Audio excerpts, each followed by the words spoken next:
Part 5, Luke 4 verses 42 to 44. Mga classmates, have you ever had a moment of incredible success and you were the hero everyone wanted a piece of you and you were on the top of the world? And in the middle of that, a small quiet voice inside you said, "This isn't it. This isn't the main thing. I need to get away."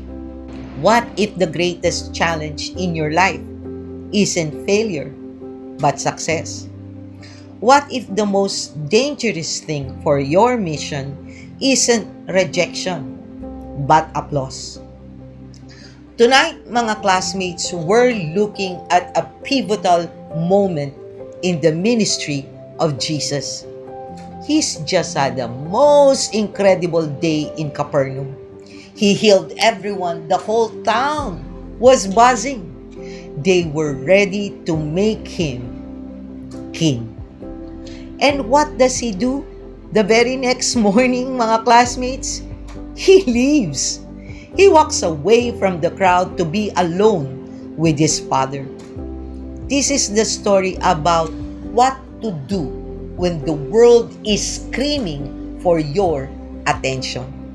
It's a lesson on priorities, on purpose, and on the quiet discipline of saying no to good things so you can say yes to the God thing.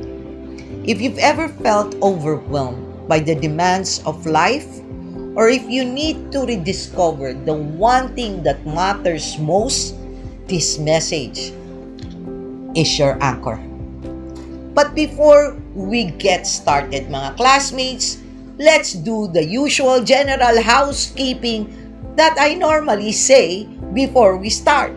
Don't forget to click that like button if you haven't yet. Subscribe to Pulot Aral, smash that notification bell so that every time I upload a Bible reading and reflection, you will be notified.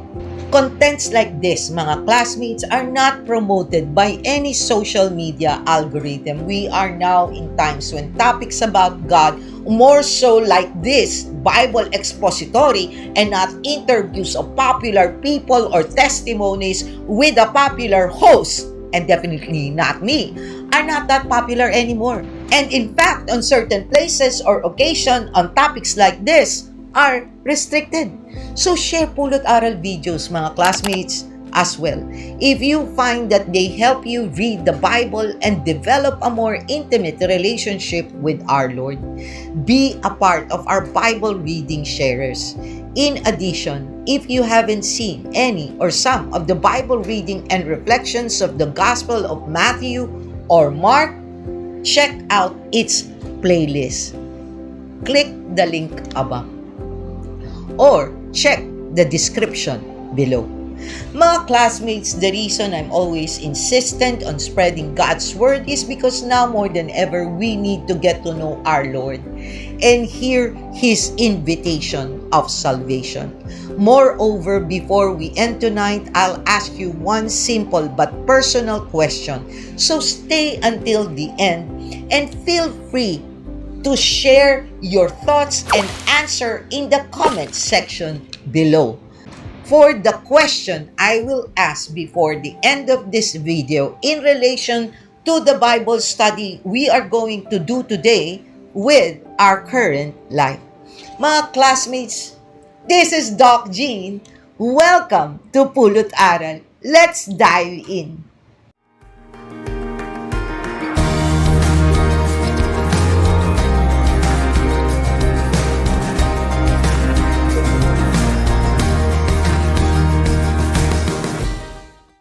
Before we start with our exciting discussion about Luke 4, let's pray and have the Holy Spirit bless us with concentration, discernment, and desire to finish reading Luke 4 all the way. Heavenly Father, you are our strength, our protector, and our truth. Keep us from destruction and deception, and remind us always to wear your full armor against your enemies' schemes. Help me and my classmates to hear what you want us to hear, see what you want us to see, and live the way you want us to live. Lord, let your presence touch every heart watching this video. Remove our pride, biases, and division so only your truth remains. Use this channel and our lives to draw more people to your word and to the joy of knowing you personally. Strengthen our faith, deepen our obedience, and make our lives shine with your love so others may see you in us. Let them be moved, Father God, to help this channel grow so we can spread and build a Bible reading community who speaks your words. Father God, increase our desire, discern well, obediently do, and delight more to live a life according to your will. This we ask through Christ our Lord. Amen. Before we start the general overview, context, and discussion, mga classmates, let's first read Luke 4, verses 42 to 44. I will be reading from the ESV version. Jesus preaches in synagogues. And when it was day, he departed and went into a desolate place. And the people sought him and came to him and would have kept him from leaving them. But he said to them, I must preach the good news of the kingdom of God to the other towns as well. For I was sent for this purpose. And he was preaching in the synagogues of Judea. Let us now go to the general overview and context of Luke 4 verses 42 to 44. Okay, mga classmates. Let's set the scene in modern terms, mga classmates. Imagine you're Jesus. Yesterday was the most intense, most successful day of your ministry. You cast out demons in the synagogue in front of everyone. People were losing their minds. Then you went to Simon's house and healed his mother-in-law. Word is spread. By sunset, the whole town was at your door. Every sick person, every demon-possessed person, and you healed them all. You go to sleep that night exhausted but fulfilled. You did something amazing. You're a hero. The town loves you. The next morning, you wake up early before sunrise and you slip out. You go to a desolate place, a quiet spot, away from the noise, away from the crowd. You need to pray. You need to be alone with the Father. Mga classmates, this pattern of withdrawing to a desolate or lonely place to pray, FYI, is a constant in Jesus' life, especially after major events. He does it after feeding the 5,000. He does it before choosing his disciples. This isn't just him being an introvert. This is his strategic lifeline. It shows us that for Jesus, intimacy with the Father was the source of his power and the compass for his mission. He couldn't minister to the people if he didn't first commune with the Father. But the crowd wakes up and they realize if you are Jesus, you're gone. They search for you. The Greek implies they hunted for him, tracked him down. And when they find him, they try to keep him from leaving. The text suggests they were physically restraining him, or at least pleading desperately, please don't go, stay with us, we need you here. Now, here's the trivia for you, mga classmates. Capernaum became Jesus' home base during his Galilean ministry. Matthew calls it his own city. In Matthew 9, verse 1, archaeologists have found what they believe to be Peter's house in Capernaum with first century Christian graffiti on the walls. Evidence that early Christians venerated this as a place where Jesus stayed. And if you haven't seen Matthew 9 Bible reading and reflections, mga classmates, please check that out. Click the link above after this. So, it's not that Jesus never returned. He did. But at this moment, he couldn't stay. The mission was bigger. Jesus says to them, I must preach the good news of the kingdom of God to other towns as well. For I was sent for this purpose. The word must, dei, in Greek, is the same word Jesus uses elsewhere for divine necessity. The Son of Man must suffer. I must be about my Father's business. It's not just I should or I'd like to. It's a divine imperative. This is why he came. And Luke ends with a summary. And he was preaching in the synagogues of Judea. Mga classmates, some manuscripts say Galilee.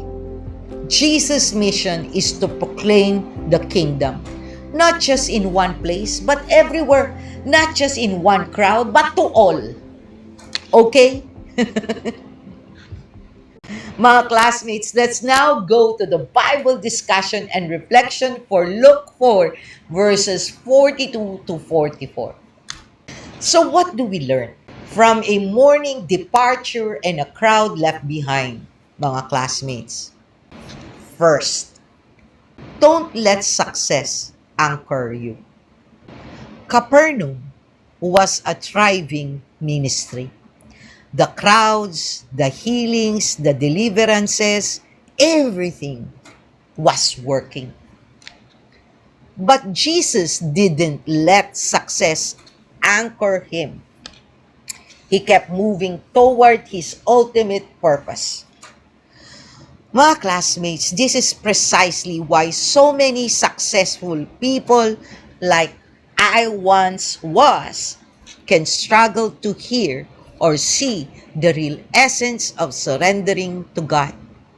Success can go to your head without you even noticing. It often comes with money and power, a very lethal combination for breeding pride. Everyone assumes that money is evil. It isn't. In fact, God wants us to be prosperous. It's the love of money that is the root of evil. As 1 Timothy 6 verse 10 states, for the love of money is a root of all kinds of evil. Some people eager for money have wandered from the faith and pierced themselves with many griefs. 1 Timothy 6 verse 10. Mga classmates, success works the same way. You can start to believe your own press, buying into the hype until it all vanishes. And believe me, all the things we bank our security on, money, power, fame, beauty, all can disappear in the blink of an eye. We humans tend to get drunk on our success. But nothing in this world lasts forever, including ourselves. So stay grounded, mga classmates, and remain faithful to our Lord. Sometimes our greatest temptation isn't failure, it's success. Mga classmates, the richest person in this world is not the person with the most money, but a person who is the most content. Remember, when we follow Christ, God's plans for us may be vastly different from our own. As Proverbs 16 verse 9 states, in their hearts, humans plan their course, but the Lord establishes their steps. Proverbs 16 verse 9. Second, seek God before you decide. Jesus prioritized prayer before making a major decision. He withdrew to a desolate place alone to pray before the crowds could find him again. He sought the Father's guidance before facing the people's demands. If you're facing a tough decision about a job, a relationship, a major move, start in prayer, mga classmates. Let's be honest. So many of us are conditioned to make a decision first and then almost as an afterthought, pray to ask God to bless it. In fact, we often don't truly consult Him at all. We just inform Him of what we've decided, assuming He'll support and grant our request because God is love and loves us unconditionally. We act as if He's obligated to hear our prayers based on our plans regardless of whether they're right or wrong. Mga classmates, when you think about it, does that approach to prayer feel right? Many of us won't see anything wrong with it because we're so wired to act first and ask for mercy later. We treat God like a vending machine or a supporting character in our own life story, operating under the delusion that we are in control. But the fact of the matter is, we are not. We are completely powerless in the face of God. And until you find the humility to realize and accept that, you'll never truly understand why we must pray first and then, in accordance with His will, act. You see, mga classmates, yes, we have free will. You can absolutely do whatever you want. But my question is this: would you rather trust yourself, someone who cannot see the future and has limited power, if any at all?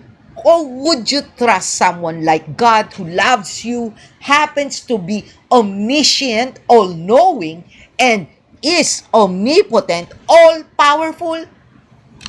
The reason we struggle with full surrender, once again, is pride, mga classmates. In truth, we often place more faith in ourselves than in Him. For many, true faith, as described in Hebrews 11 verse 1, feels out of reach and probably not true, or can make them feel disappointed. Now, faith is the assurance of things hoped for, the conviction of things not seen. Hebrews 11 verse 1. Mga classmates, with His grace upon your surrender, bit by bit, you will learn to pray first before making any decision in your life. He will never lead you astray. As He promised in Jeremiah 29 verse 11, "For I know the plans I have for you, declares the Lord. Plans to prosper you and not to harm you. Plans to give you hope and a future." Jeremiah 29 verse 11. Third, His ways are different than ours. The people needed Jesus. They genuinely needed Him. Their pleas were sincere. But Jesus still left. Why? Because Jesus' mission was proclamation, not just healing. Yes, mga classmates, healing drew the crowds, but preaching was His purpose. He came to announce the kingdom, not just to fix bodies. The healings were signs pointing to something bigger. Jesus knew why He was sent. He had a clear sense of purpose, mga classmates. That purpose guided his decision even when they were hard. Mga classmates, leaving doesn't mean abandoning. Jesus left Capernaum, but he didn't abandon them. He would return. And he was going to other towns to bring them the same good news.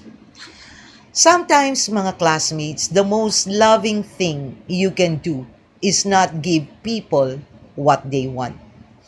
God's plan and will are totally different than ours. For He knows what's good for us. His departure isn't rejection, it's redirection. Most often than not, it is to build our character or to discipline us or to bring us somewhere else that is better than what we think is good for us. As Hebrews 12 verse 11 states, for the moment all discipline seems painful rather than pleasant, but later it yields the peaceful fruit of righteousness to those who have been trained by it. Hebrews 12 verse 11. Do you know, mga classmates, your I must? What has God sent you to do? That clarity will guide you through difficult choices and hopefully learn to obey His plan and will for you. Here's tonight's question. Are you staying somewhere because it's comfortable or because it's your calling? Let's talk in the comment section below, mga classmates. To sum this up, the decision to leave Capernaum shows us that our mission, mga classmates, comes from God. That we need solitude with Him. And that we must not let success distract us from our main purpose. If you missed our episode on Luke 4 verses 38 to 41, mga classmates, watch that next. It's the incredible day that makes this departure so hard to understand, yet so powerful. Thank you, mga classmates, for joining me in today's Bible reading and reflection from the Gospel of Luke 4 verses 42 to 44. Till next time, may God bless you all. Always stay safe and be healthy. This is Doc Jean. Bye!